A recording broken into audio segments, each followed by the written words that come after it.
Hello students. अगर आप commerce लेने की सोच रहे हो तो डेफिनेटली आपके लिए एक टोटली न्यू फील्ड है। आपको इस सब्जेक्ट्स के बारे में कुछ नहीं पता, कॉमर्स के सब्जेक्ट्स के बारे में। तो चलिए एक छोटा सा ब्रीफ हम लोग देख लेते हैं इस सब्जेक्ट में आप क्या क्या पढ़ने वाले हो आपके 11th स्टैंडर्ड में और आपके 12th स्टैंडर्ड में। ठीक है स्टूडेंट्स, तो चलिए स्टार्ट करते हैं। तो आप ये देख सकते हो मैंने ऑलरेडी टॉपिक्स के नाम नोट करके रखे हुए हैं आपके सामने। जो आपके left hand side of the screen है वो आपके 11th स्टैंडर्ड के टॉपिक्स है और जो राइट हैंड साइड में वो 12th स्टैंडर्ड्स के टॉपिक है।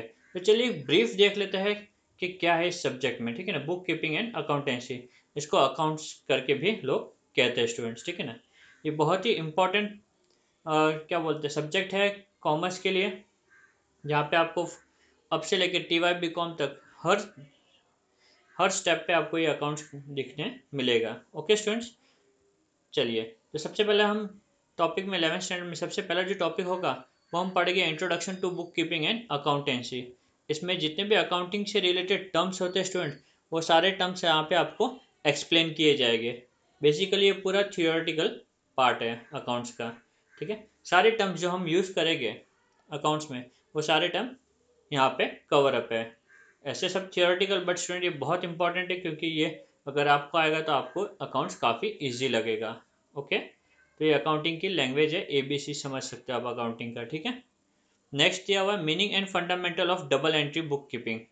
स्टूडेंट अकाउंट्स में जो एंट्रीज होती है वो डबल एंट्री बेसिस पे होती है। डबल एंट्री मतलब स्टूडेंट डेबिट और क्रेडिट, आपने ये तो सुना ही होगा कि कॉमर्स के जो बच्चे होते हैं नॉर्मली डेबिट क्रेडिट करते रहते हैं। ठीक है, तो जितने भी एंट्रीज होती है इसका एक डेबिट इफेक्ट होता है, एक क्रेडिट इफेक्ट होता है जो आप सीखने वाले हो। ठीक है, जनरल एंट्री में तो वो एंट्रीज कैसे पास की जाती है वो हम इस चैप्टर में सीखेंगे। साथ साथ में हम लोग यहाँ पे गोल्डन रूल भी सीखेंगे स्टूडेंट। ठीक है, कैसे रूल्स होते हैं गोल्डन, 3 गोल्डन रूल्स है, पर्सनल, रियल और नॉमिनल अकाउंट करके। उनके रूल्स हम यहाँ पे सीखेंगे और पूरा जो अकाउंटिंग है स्टूडेंट उन रूल्स के ऊपर ही डिपेंड है, वो हम यहाँ पे सीखेंगे। ठीक है, जर्नल जनरल स्टूडेंट हम ये गोल्डन रूल्स यहाँ पे जो हम डबल एंट्री सिस्टम की जो रूल्स सीखेंगे उनकी मदद से हम लोग जर्नल एंट्री पास करेंगे।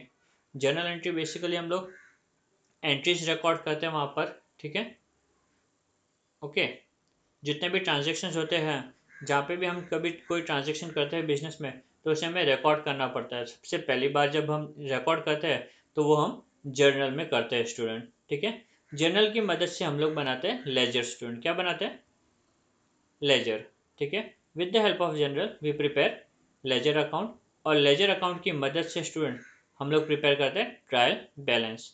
ऐसे तो अलग से कोई चैप्टर दिया नहीं आपको ट्रायल बैलेंस, बट मैंने यहाँ पे इंक्लूड किया हुआ है ताकि आपको फ्लो पता चले। तो बिजनेस में जब भी कोई एंट्री होती है तो हम कहाँ रिकॉर्ड करते हैं उसे? जर्नल में, फिर बाद में लेजर में, और लेजर की मदद से हम लोग ट्रायल बैलेंस प्रिपेयर करते हैं। ओके स्टूडेंट, और ट्रायल बैलेंस की मदद से हम लोग प्रिपेयर करते हैं अपने फाइनल अकाउंट्स।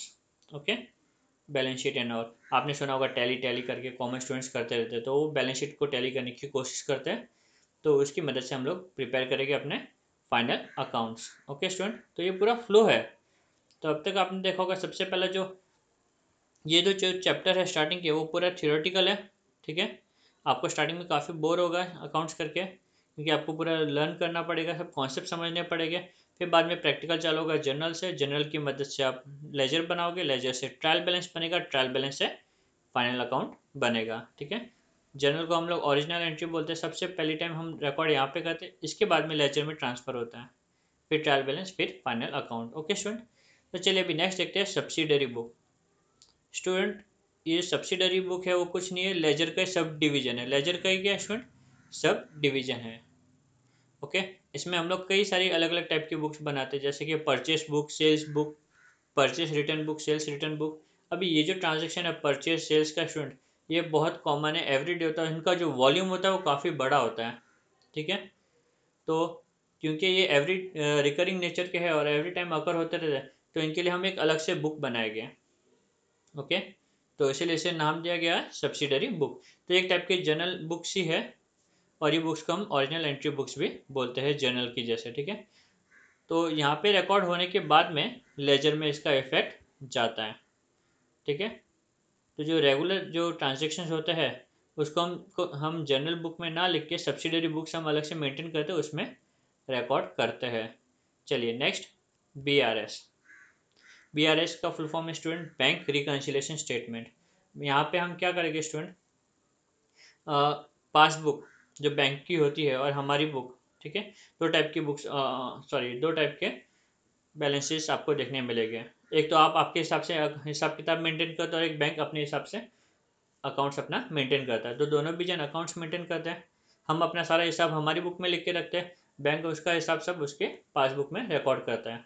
कई बार क्या होता है, दोनों के बीच में डिफरेंसेस आते हैं स्टूडेंट, ठीक है ना। हमारी बुक में बैलेंस अलग दिख रहा है, बैंक के बुक में अलग हिसाब दिख रहा है, ठीक है। तो जो डिफरेंसेस के रीजंस होते हैं वो हमें यहाँ पे लिखने पड़ते हैं, रेक्टिफाई करने पड़ते हैं बैंक रिकन्सिलेशन स्टेटमेंट में, ठीक है। हम यहाँ पे जो रीजंस ऑफ डिफरेंस होते हैं वो हम लोग फाइंड आउट करने की कोशिश करते हैं। सिंपल से एग्जांपल ले लेता हूँ मैं। आप जब ग्रॉसरी शॉप में जाते हो, कोई सामान खरीदते हो, तो उसका रिकॉर्ड आप भी मेंटेन करते होगे और ग्रॉसरी वाला भी मेंटेन करता होगा। जब हम क्रेडिट बेसिस पे सामान खरीदते हैं ग्रॉसरी शॉप पे स्टूडेंट, तो ग्रॉसरी शॉप वाले तो मेंटेन करते हैं, बट आप भी मेंटेन करते होगे। अगर अमाउंट में फ़र्क आता है तो हम लोग बैठ के क्या करते हैं, चेक करते, वेरीफाई करते, ठीक है। तो कुछ वैसा ही यहाँ पे BRS में भी होता है स्टूडेंट, करेक्ट। तो ये है अपना बैंक रिकन्सिलेशन स्टेटमेंट। नेक्स्ट अपना डेप्रीशिएशन। डेप्रीशिएशन का मतलब स्टूडेंट होता है wear and tear of an assets. जब भी हम कोई चीज़ यूज़ करते हैं स्टूडेंट, तो उसकी वैल्यू क्या होती है, बढ़ती है कि कम होती है, डेफिनेटली कम होती है, ठीक है ना। ब्रेन के अलावा सारी चीज़ों की वैल्यू क्या होती है स्टूडेंट, कम होती है। जैसे जैसे हम इसे यूज़ करते हैं वैसे वैसे उसकी वैल्यू कम होती है।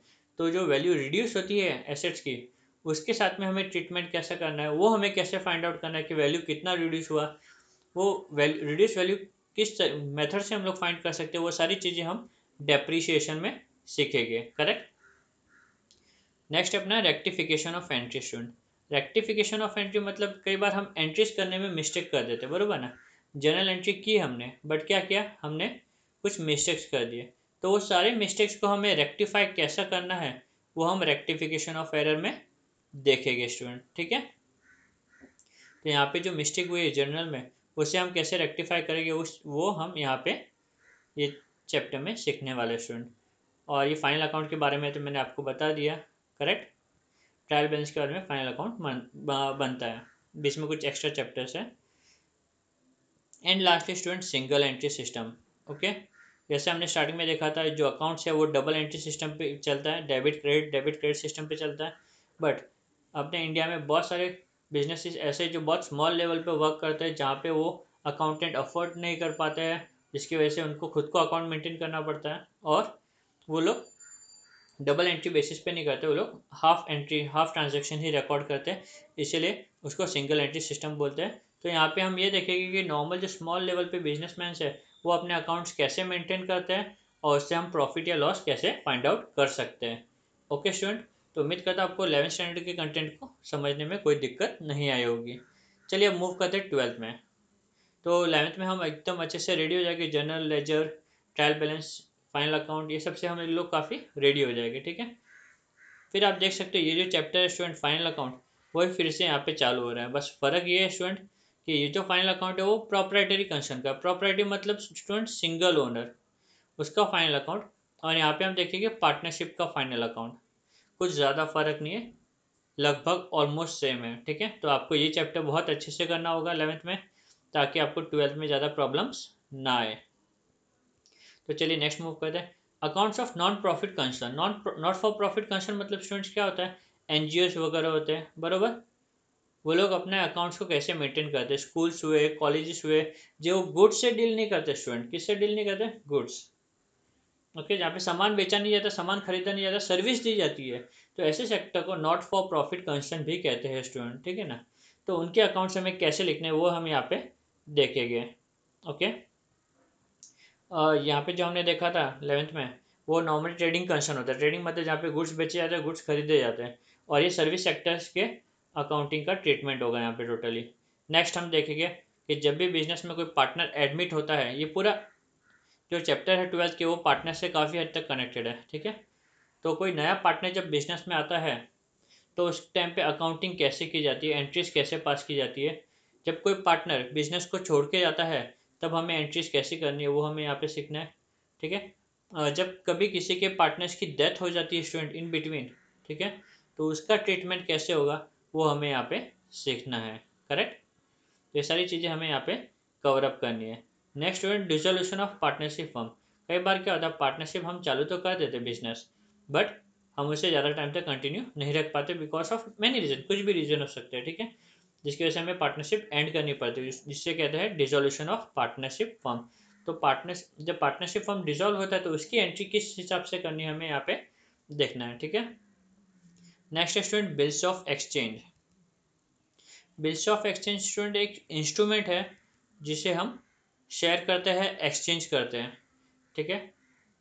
सिंपल से टर्म में अगर समझो, आप ग्रोसरी शॉप में या फिर कोई इलेक्ट्रॉनिक शॉप में गुड्स खरीदने जा रहे हो, ठीक है, और दोनों भी आपके लिए शॉपकीपर और शॉपकीपर के लिए आप दोनों भी अननोन हो, एक दूसरे पे ट्रस्ट नहीं कर सकते हो, तो वो केस में क्या करेगा, शॉपकीपर एक बिल्स ऑफ एक्सचेंज बनाएगा, एक प्रोमिसरी नोट होगा जिसके बेसिस पे वो आपको क्रेडिट बेसिस पे गुड्स बेच सकता है, ठीक है, लीगल डॉक्यूमेंट होता है। तो वो डॉक्यूमेंट्स के साथ में एंट्रीज हमें कैसे करनी है वो हमें यहाँ पे सीखने मिलेगा स्टूडेंट, बिल्स ऑफ एक्सचेंज में। ओके। नेक्स्ट है अकाउंटिंग, कंपनी अकाउंट्स। यहाँ तक आपका पूरा पार्टनरशिप हो गया स्टूडेंट, यहाँ से लेके यहाँ तक पूरा पार्टनरशिप का था। यहाँ पे बिल्स ऑफ एक्सचेंज एक इंस्ट्रूमेंट है, उसके बारे में हमने देखा। नेक्स्ट अभी अपना है कंपनी अकाउंट, ठीक है। कंपनी अकाउंट में हमें देखना है इशू ऑफ शेयर। जब शेयर्स इशू करते हैं कंपनीज जितनी भी होती है स्टूडेंट, वो सब अपने शेयर्स पब्लिक को बेचती है, ठीक है। तो जो शेयर्स जो खरीदते हैं या फिर कंपनी जो बेचती है उसकी एंट्रीज कैसे होती है वो हमें यहाँ पे देखना है। एंट्रीज मतलब डेबिट और credit student. Next, analysis of financial statement. यहाँ पे फाइनेंशियल स्टेटमेंट मतलब स्टूडेंट होता है बैलेंस शीट या हिसाब किताब हम बोल सकते हैं, सिंपल शॉर्ट, ठीक है। अगर आपको टर्म समझ में नहीं आ रहा तो हिसाब किताब, तो एनालाइज करना स्टूडेंट मतलब समझना, ठीक है ना। जो अपने सामने बैलेंस शीट है या फिर प्रॉफिट एंड लॉस है उस चीज़ को यहाँ पे समझना कि कहाँ प्रॉब्लम है। सिंपल सा एग्जांपल ले लेता हूँ आपका ब्लड रिपोर्ट का, ठीक है। जैसे आप लोग ब्लड रिपोर्ट्स आती है तो ब्लड रिपोर्ट्स को डॉक्टर देख के कैसे समझ जाता है कि क्या प्रॉब्लम है क्या नहीं प्रॉब्लम है, वैसे ही जो अकाउंट्स में एक्सपर्ट्स होते हैं स्टूडेंट, वो लोग किस तरीके से बैलेंस शीट को या फिर जो अकाउंट्स है उसको एनालाइज करते समझते हैं और बिजनेस की प्रॉब्लम को ट्रीट करते हैं। And last chapter student, computer in accounts. Computer in accounts मतलब स्टूडेंट यहाँ पे पूरा आपको टैली के ऊपर होगा कि कैसे हम अकाउंट्स को कंप्यूटर में रिकॉर्ड कर सकते हैं, कंप्यूटर में डील कर सकते हैं, ठीक है। तो यहाँ पे आपको बेसिकली टैली सॉफ्टवेयर के बारे में थोड़ा इन्फॉर्मेशन रहेगा। ओके स्टूडेंट, उम्मीद करता हूँ आपको 11th और 12th में क्या पढ़ना है अकाउंट्स में आपको अच्छे से समझ में आ गया रहेगा। Okay, thank you. ये वीडियो कैसा लगा प्लीज़ मुझे कमेंट करके बताइए। इम्प्रूवमेंट होगा तो मैं कुछ और इम्प्रूवमेंट करके इसे मॉडिफाई कर लूँगा स्टूडेंट, ठीक है। Thank you.